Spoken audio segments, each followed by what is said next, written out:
Olá! Eis então a nossa sétima aula, a nossa aula número 7 do nosso curso Criando Hábitos que Emagrecem. Então, bora trabalhar, vamos ver do que fala, né? Vamos discutir sobre o que trata essa aula. Então, nessa aula, que é a primeira aula do módulo, o segundo módulo do nosso curso, essa aula fala sobre o que são os hábitos. Nós, ali na apresentação, de certa forma, nós já demos algumas pistas sobre o que são os hábitos. Agora, nós vamos discutir com mais detalhe o que eles são, poder entender o que a gente está criando, né? Então, primeira perguntinha ali, né? Por que as coisas se tornam mais fáceis com o tempo? Então, aqui, as mesmas tarefas que antes exigiam 100% da nossa atenção, depois de um certo tempo de prática, se torna muito fácil, a gente nem presta mais atenção delas, né? Então, está dizendo aqui, são realizadas de modo automatizado, ao modo automático, depois que você já pegou o jeito de fazer, né? Um exemplo de algo que opera de forma alheia à nossa consciência é um exemplo. Então, aqui ele dá um exemplo de cozinhar, enquanto você está cozinhando e prestando atenção, pensando num programa. Então, o que ele quer dizer ali?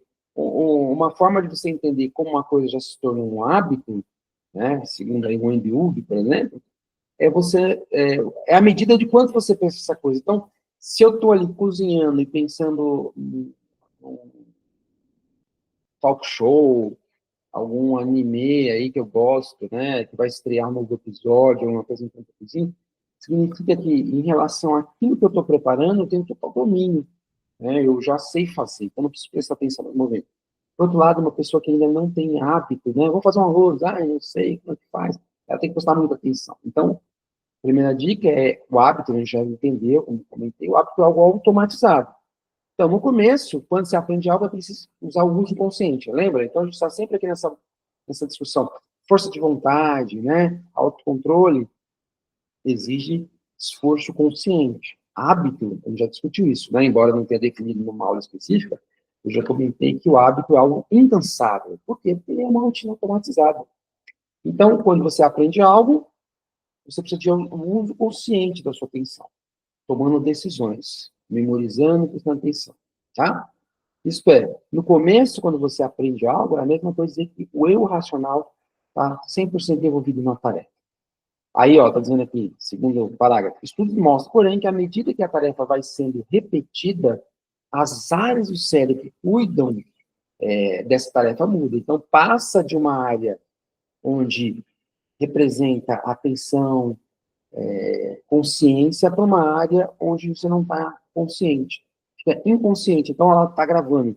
Lembra, eu já comentei algumas vezes aqui, tem situações que você está, alguma coisa está naquela área, onde você é capaz de declarar sobre aquilo, né? Quando aconteceu, foi tal data, aquilo está numa memória. E os hábitos, eles estão geralmente numa memória que a gente chama de memória de procedimento, né? Então, eu sei fazer algumas coisas, mas quando eu sou provocada para descrever como é que se dirige, como é que você faz isso, né? Como é que você faz uma posição no judô, uma queda, no jiu, você tem que parar e pensar e picotar aquela posição porque você já está com aquilo automatizado, né? Então, ou seja, as pesquisas mostram que quando você está aprendendo uma coisa, as áreas mudam. No começo, para uma área de atenção e depois para a automatização. Em outras palavras, no início de um novo comportamento, existe atenção e consciência. Mas depois que vai se automatizando, não precisa mais. Um exemplo perfeito é o dirigir, que a gente fala tanto, né? De acordo com a Andy Wood, muitas pessoas vivem com suas tomadas de decisão em constante conflito com seus hábitos, pois entenderam que o comportamento automatizado, né, e que a força de vontade não modifica. Ou seja, é o que ela está dizendo aqui que a gente vai discutindo, né? Muitas vezes a gente entra em conflito. Ah, não quero mais roer unha. Aí fica, não vou roer unha, não vou roer unha. Daqui a pouco eu tô com os dedos na boca, eu tô roendo. Por quê? Porque é aquilo que a gente vem falando. Enquanto eu estou prestando atenção, enquanto eu estou consciente, eu fico vigiando. Assim que eu me distraio, assumo outra tarefa, o dedo vai na boca. Por quê? Porque já está automatizado. Tá? Então, as pessoas começam... Como elas não entendem isso, né? Como elas não entendem que certas tarefas e certas coisas são conscientes, mas que os hábitos não são conscientes, elas ficam em conflito. Elas ficam, poxa, né? Aquela coisa que a gente falou da força de vontade. Eu tento e não consigo. Mas, de novo, né? Você vai lá e na força de vontade ideal. Não é uma questão de luta consciente, é entender que um comportamento está automatizado e que eu preciso lidar com isso, criando um outro comportamento que eu desejo, então automatizando outro comportamento e deixando de alimentar esse. por exemplo, mexendo, como a gente já falou, com o ambiente. Né? Por outro lado, segundo essa autora, conhecer os hábitos se tornam, como eles se formam, é a chave para estabelecer os hábitos bons, que eu falei agora. Então, como eu já disse, às vezes você não vai conseguir eliminar totalmente o hábito, mas você vai mudar para outro hábito e vai deixar de eliminar aquele hábito. Então, você não vai mais atender aquela rotina porque você mudou o ambiente, dificultou ele. Então, aos poucos, ele vai deixando de estar tão presente e você vai assumir outros hábitos. O hábito não existe intenção, nem pensamento. A gente está falando, estudos demonstram que depois que os hábitos se formam, o objetivo inicial que o levou ao estabelecimento não importa. Então, olha que interessante isso aqui, né? No livro ela fala muito sobre pessoas que iam correr no parque e tal. Ou serve aqui pra gente, né? Quando você, à medida que você adotar comportamentos que visam emagrecimento, depois que esses comportamentos estiverem trabalhando para você, você nem vai precisar mais lembrar que você está realizando tais comportamentos porque você tem a intenção de perder peso, né? Então, no livro ela fala assim, pessoas que começaram a correr, então, no começo elas precisam prestar atenção, vou correr, porque quero fazer tal coisa, porque quero passear, quero correr, quero ver o ar livre, quero estar em contato com a natureza, por exemplo. Depois de um tempo, as pessoas já corriam e elas tinham o prazer, a recompensa da atividade, mas a intenção inicial que levou as levou a correr, elas já não pensavam mais. Então, a intenção inicial não é importante mais, vamos dizer assim, depois que o hábito está estabelecido, tá bom? Outra propriedade do hábito é a falta de esforço em sua realização. Então, a gente já está falando, o hábito, já falei, ele é incansável, ele é automatizado, ele não depende da atenção. A vida tem que estar organizada de maneira confiável e contínua para que o hábito se forme. O horário é um exemplo, né, e é um forte contexto de sugestão. Por exemplo, aqui já é uma dica importante para a criação de hábitos. Então, nós entendemos, por exemplo, que para emagrecer, eu preciso estar em déficit calórico. Ou seja, ou eu vou gastar mais calorias, ou vou ingerir menos caloria, ou uma combinação desses dois fatores. Tá? Então, um fator, por exemplo, importante para gastar calorias é fazer atividade física, se exercitar. Então, uma coisa aí do ambiente importante para que você tenha sucesso em se exercitar é, por exemplo, procurar estabelecer um horário fixo de exercício. Sempre se exercitar na mesma hora. Se você começar a falar, não, hoje eu vou de manhã, amanhã eu vou de tarde, depois amanhã eu vou de noite, depois eu volto para tarde de novo, não vai dar certo, não vai dar certo. Porque um hábito ele precisa ser repetido, geralmente, no mesmo contexto. Se você está repetindo ele em momentos diferentes, não vai criar essa automatização, tá? Então, fazer exercício no mesmo horário do dia ajuda a não ter que se lembrar desse horário, tá? Agora, em horários diversos, que a pessoa fique se lembrando, dificulta a criação de hábito. Eu falei, se você cria um horário específico para exercício, você não precisa lembrando, agora eu vou fazer exercício, já faz. Porém, se você não tem um horário fixo, você precisa ficar se forçando, vou fazer, esqueci de fazer. Aí, a hora que você estiver cansado, não vai dar certo. Então, criar uma rotina de comportamento que trabalhe em seu favor. É que nem aquela coisa que o pessoal das finanças fala, né? Deixe o seu dinheiro trabalhar para você. Então, quando você cria um hábito, é deixar um comportamento trabalhar para você. Você não tem que ficar pensando nele. Então, fazer um comportamento no mesmo local, no mesmo horário, da mesma forma, é importante. Pessoas com as quais vivemos, especialmente os relacionamentos, pode funcionar como estímulos estáveis, né? Então, alguma pessoa que funciona, por exemplo, né, a gente vive com um filho, uma filha que você tem que levar ele na escola. Você pode usar essa pessoa, esse comportamento, esse ato de ter que levar na escola para uma obrigação, como um estímulo estável para você estabelecer o ato de exercício. Eu acabei de levar na escola para fazer exercício, por exemplo, tá?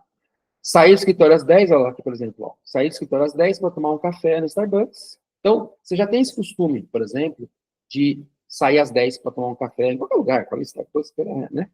E aí já respondeu o e-mail. Então, se você tem que responder e-mail, você já cria um hábito de começar a responder os e-mails naquele horário. Porque você vai tomar um café, que é uma coisa que você já faz. Então, estímulos vão se agregar e logo o sofrimento de responder um e-mail complicado estará associado à recompensa do café. Cria um hábito, né? Então, eu já faço por exemplo, a gente vai ver mais sobre isso, né? Sobre o BJ Fogg fala de criar hábitos âncoras, que é associar um hábito comum. Então, por exemplo, você tem prazer em tomar café todo dia, mas você fala, nossa, tem que responder e-mail, coisa chata. Então, o que você faz? Você já vai tomar café naquele horário, aproveita lá, brinde seu cafezinho e responde um e-mail que seja. Então, você já associa uma coisa boa, que tem uma recompensa ao café, com responder o hábito, com um hábito, uma ação de responder e-mail. Daqui a pouco, responder um ou dois e-mails enquanto você toma café, vira um hábito. Tá? Essa agregação pode ser usada para trocar um hábito por outro.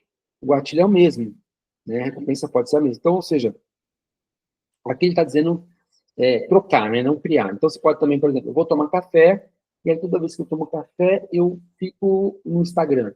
Ao invés de ficar no Instagram, no momento que eu vou tomar café, eu respondo o e-mail. Então, nesse caso, estou substituindo um comportamento pelo outro, né? Este novo comportamento, a substituir o antigo, não pode ser visto como inferior ao antigo, né? Então, o que ele está dizendo aí é o seguinte, se você...